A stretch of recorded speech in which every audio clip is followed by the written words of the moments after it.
Hi everyone, John Marshall, the DrillMaster. I have the 2022 version of the Silent Drill Team, or Silent Drill Platoon's performance. They're actually called the Silent Drill Team by the announcement. Many people are used to Silent Drill Team. Drill Team is a common phrase in pageantry arts. So anyway, speaking of pageantry arts, this is a performance at Wake Forest. Carolina Crown is a drum and bugle corps from the area in North South Carolina, and they're part of Drum Corps International's organization for drum and bugle corps. A drum and bugle corps is essentially a marching band that plays all bell front instruments and percussion, no woodwinds. So here we go. And we're very, very appreciative of the Marines for stepping up here and giving you a little bit more tonight.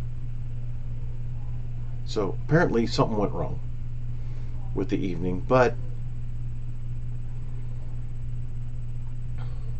then right into the performance. Now, what is so nice about the elevated view is that you can see the development of the forms. Now, I don't want to pause much at all. I haven't really, except for one of the videos now in this playlist, but I want you to see something.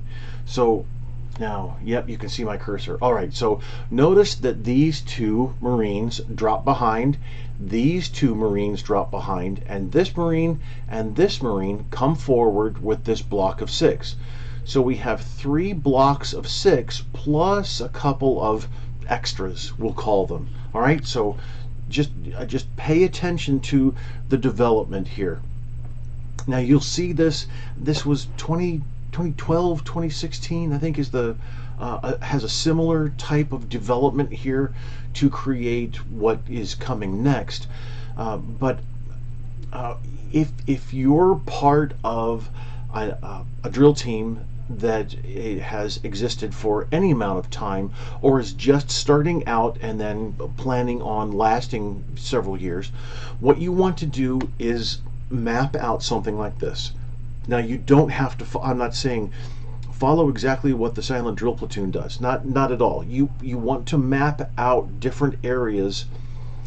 Go to my website and look at the 7 parts of an exhibition drill routine. In those 7 parts, you can map out where they're going to be on the your 30 by 30, or not 30, but 100 by 100 foot block there, and you can then, like the Silent Drill Platoon has done over the years, which you've seen now if you're watching through the playlist, you've seen that they start out in the three squads. They're the marching 24, so they end up the 3 times 8, 24, and out of that 3 by 8, then they come and they form different different iterations of the formation. They break into blocks of, here we see 6 and even 8s, and then all kinds of different variations. So what I'm trying to communicate to you is that as you develop your routine, there's you have the ability then to more or less replace this portion with another portion. You can start the same way, maybe end similarly, or similar, same, different, whatever you'd like, but then it's more like a plug and play. You'll be able to, at the beginning, develop something different, lead up to the scatter drill, which then creates the bomb burst, single or double, then move from that into development of the long line, etc., etc. So it's not easy. Okay, don't get me wrong. It's not simple at all. But now you see the front 2, they've moved out to the very front, and now we have 3 blocks of 8. Lovely slow motion there. Absolutely on point with that. Works extremely well. Then those back four, moving into the center. Now we have 2 and 2 in the middle here on each of the sides. But let's see how this develops. There's no sound. Well, there is sound, but they're so far away that you can't hear it. So now what we have is the scatter drill, and now we have the freeze at the port position. Remember, it's not port arms unless both hands are on the rifle in the proper place, but this is the port position. And you notice that the center Marine there gives that nice hand slap as a signal for everybody else. And notice that he waited an extended time here. And that's to give the crowd enough time to react appropriately. The crowd is always going to just love whatever goes on here. Now we have that scatter drill into the double bomb burst. Love the elevated view. If we could elevate at least one judge for every drill competition, it would be so much better. As a trained general effect judge, I really appreciate being elevated for general effect. Now, when you get down to, and I've judged drum and bugle corps, marching bands, when you're in the stands, in the press box, or as high up as you can be, then being elevated definitely is preferable for a couple of captions. But then there's also the captions that walk around on the field. So here we have a fairly typical separation by squad.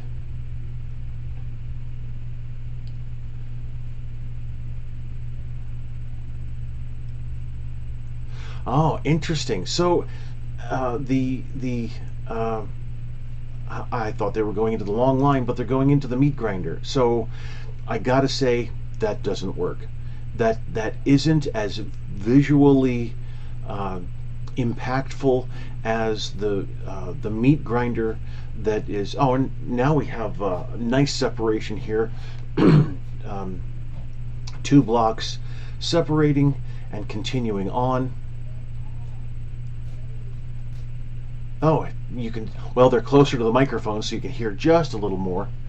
I will. I'll turn your volume up. So try and get it to where you can hear it.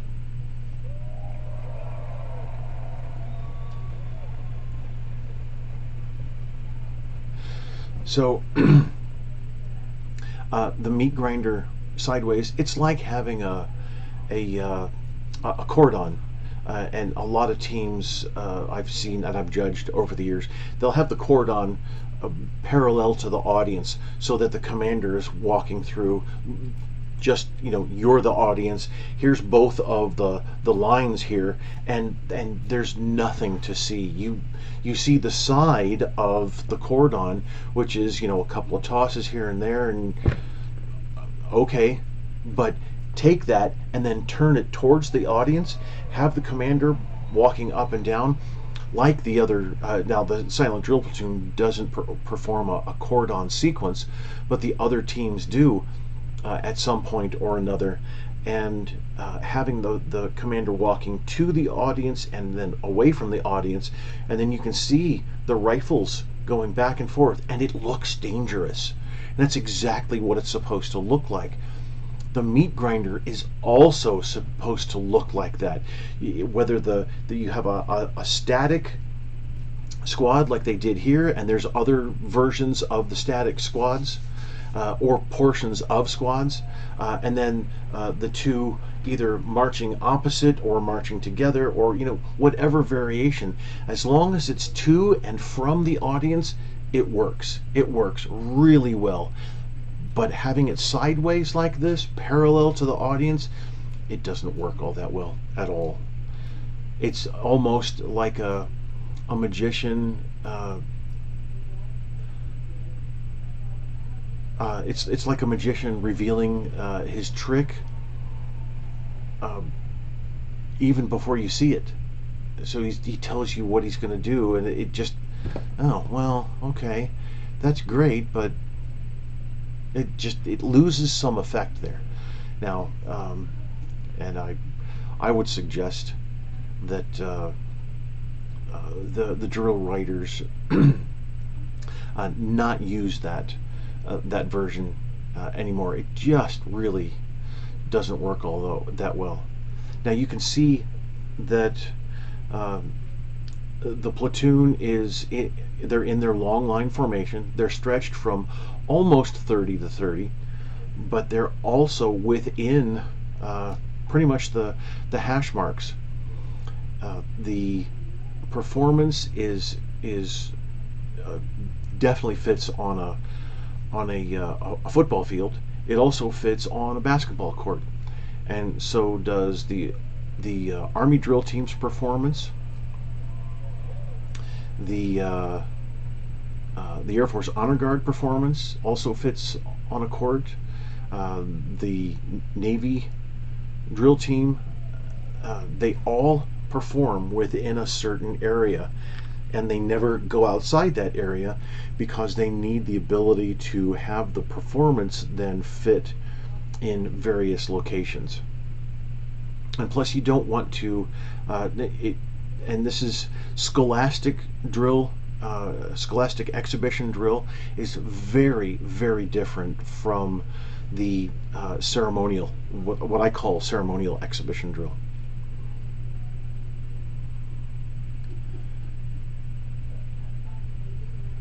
You can see a little bit of what goes on when you're so far away.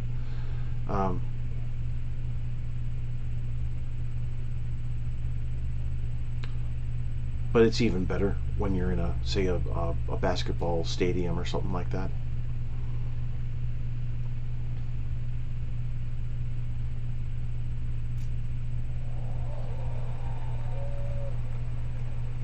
Nice toss, and that was a perfect catch too. That was really good. Very much appreciate that.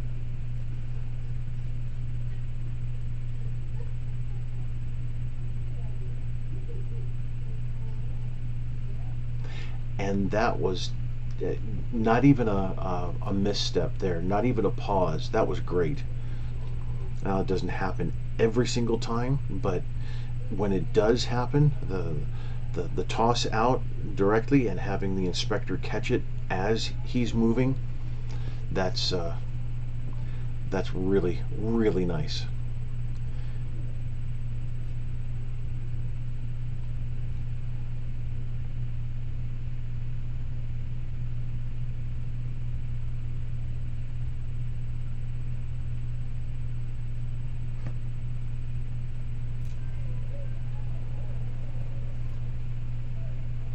Now that was different for opening the chamber. Instead of having the push and having the heel of the thumb just graze the mechanism.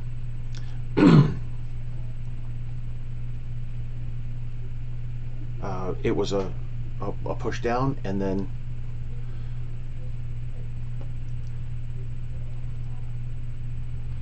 now I want to go over this. I know I went over this before in another one of the videos, but here is the perfect opportunity for junior ROTC to learn from this. Don't do this.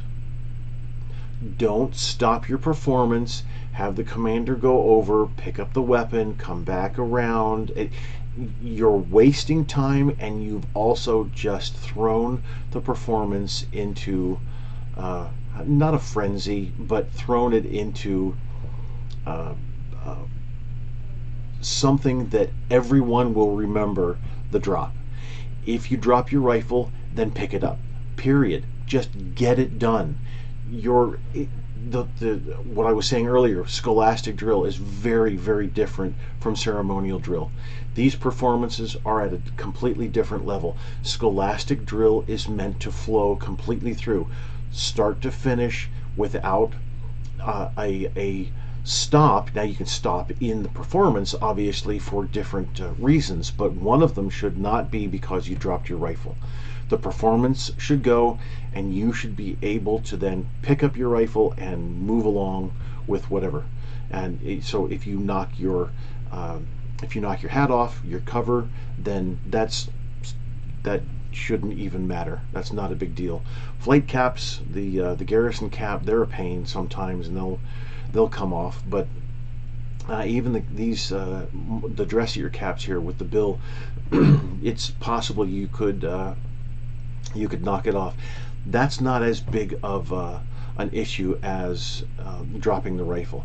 Now here you notice that everything's taken care of. They know what to do, and they finish. So it happens. Drops happen. You're not going to finish a performance every single time and come to and I wanted to also comment on that. You're not going to finish a performance every single time and go, yeah, that was just awesome. Every single performance that I was in when I was a cadet, I was happy about it. I was really pleased with it, but there was always something I could have done better. And it's not that I would ruminate about it and let it consume my life. I just knew that, all right, when we start practice again, after our performance on Saturday, when we start practice again on Monday, that's what I need to work on, or that's what the team needs to work on, or something. And there's always something better that you can do. That's why you don't strive for perfection, because perfection isn't attainable.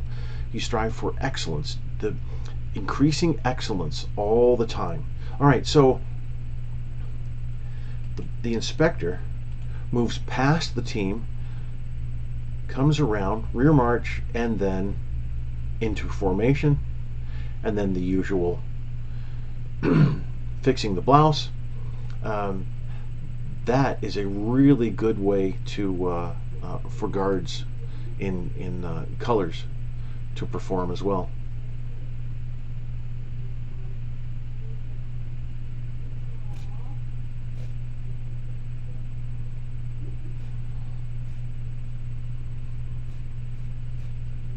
So as they came into the long line, they're going out from the long line the same way. Moving into the staggered wedge and then forming their block. Oh, let me here. Let me do this. There. The push forward with the rifle. They push forward, and it looks like the rifles go right next to the heads of the Marine that's in front of them, and the crowd can really go, oh wow, that is what that move is designed for. When you have a push forward like you had at the very beginning. Where was it? It was right here.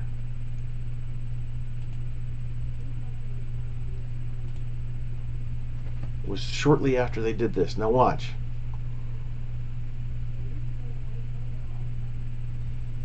Love that. That was really good. There. That push forward.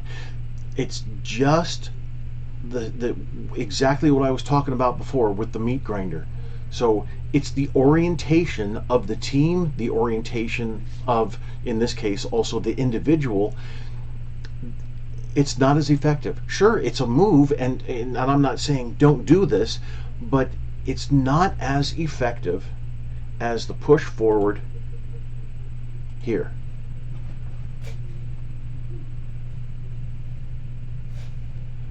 That's awesome. The impact, the visual impact of that, along with the sound, it's just fantastic. It really is just great. Little phasing there. Come on, guys. Um, but still, it you have to understand the orientation. So you've got a block of 100 by 100. Your orientation, which means you take your block of team and orient it whichever way you need to for whichever moves you're doing, but also your location around that 100 by 100 foot block, the square there. Your location matters very much for what you're doing, and then also the orientation of the team. So the orientation with the meat grinder, doing pretty much parallel to the audience, not as impactful. I would say it's not necessarily I wouldn't say failure, but I would say that it's probably not something to be repeated again. It's so much more impactful going this way. So, and I've beaten a dead horse. Enough. All right. So thank you again for watching. I do hope that this is helpful, and I appreciate the comments that are coming in. I really do. Thanks very much.